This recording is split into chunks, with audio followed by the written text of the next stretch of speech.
jūs, ar ne, kiekvieną sekundę labai smagu, kad jūsų tiek daug ir gausiai susirinkot. Aš Rasa Tapinienė, žurnalistė, 18 metų beveik dirbu žiniasklaidos priemonėse, radijo, televizijų, spaudoj, taip kad viskas yra pereita. Ne vienas Seimas yra išrinktas, visada kitoje politikų barikadų pusėje ir visada visus raginu balsuoti.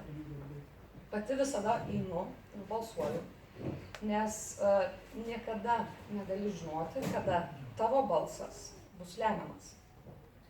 Ir, kaip aš sakau, nesiruošiu niekam atiduoti šitos teisės išrinkti valdžią už mane.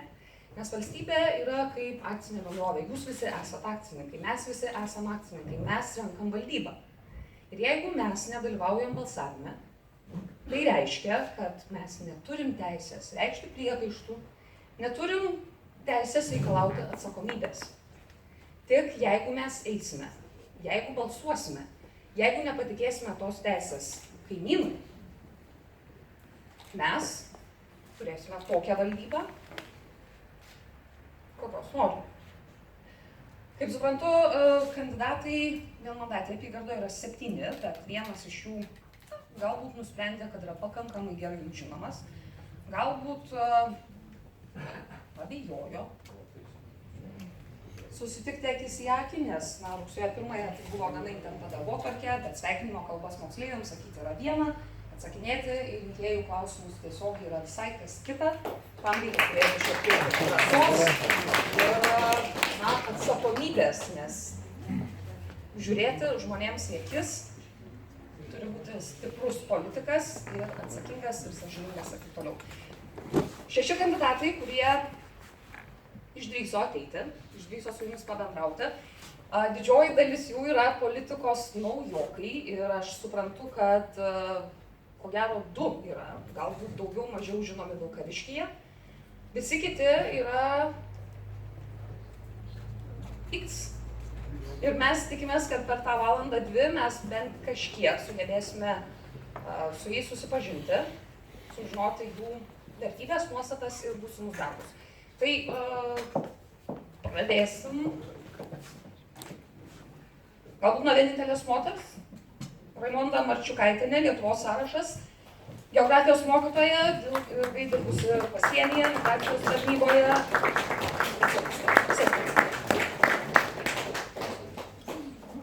Vienas iš žmonių, kuris yra daugiau mažiau jums pažįstamas, tai yra Edmundas Žalys, Darbo partijos atstovas. Vilkaviškio rajono savivaldybės tarybos narys, inžinierius, ekonomistas, teisės studijas taip pat yra baigęs. Algis Padelskis, naujokas, politikos, dalyvaujantis yra nuo Centro partijos, bet šiaip nėra partinis, matematikas, fizikas. Verslininkas, 20 metų užsiima, 30 jau netgi metų užsiima įmonių kompiuterinės technikos priežiūrą, konsultavimų, taip pat rengia seminarus ir nemokamus. Daugiausiai nemokamus. Liberalų kandidatas Egidijus Papečkys, buvęs STB agentas, socialinės dalykas, terorizmo ir saugumo ekspertas, dėstytojas, publicistas, taip pat prie partijos prisijungė tik šiemet. Kęstutis Smirnovas, Valstiečių ir Žaliųjų partija 2 metus, prieš tai 2002 metais Liberalų partijos narys buvo, 2003 Liberalų ir Centro sąjūdis, Šakių rajono savivaldybės tarybos narių buvo išrinktas 2007-2011 metais.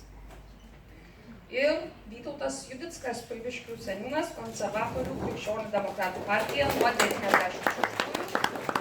Vienas iš tikimiausių ir seniausių politikoje žmonių, veterinarijos gydytojas pagal išsilavinimą. Dabar iš karto aš duosiu jums traukti. Žodžiu taip, labai aš ir pati nemėgstu, manau, kad rinkėjams yra tam tikra prasme nepagarba, kai yra išsisukinėja mano klausimai. Tai mano klausimai beveik visi bus labai trumpi ir atsakymų jų aš noriu trumpų ir konkrečių. Vienintelė išimtis bus, kada bus po 3 minutės pasiruošimui, pasisakymui, tai dabar duodu tuos klausimus, tai yra temos, kurias galėsite pasiruošti ir prie kurių mes grįšime truputėlį vėliau, kad galvoje susidėliotumėt. Ir jas reikės pristatyti per 3 minutės.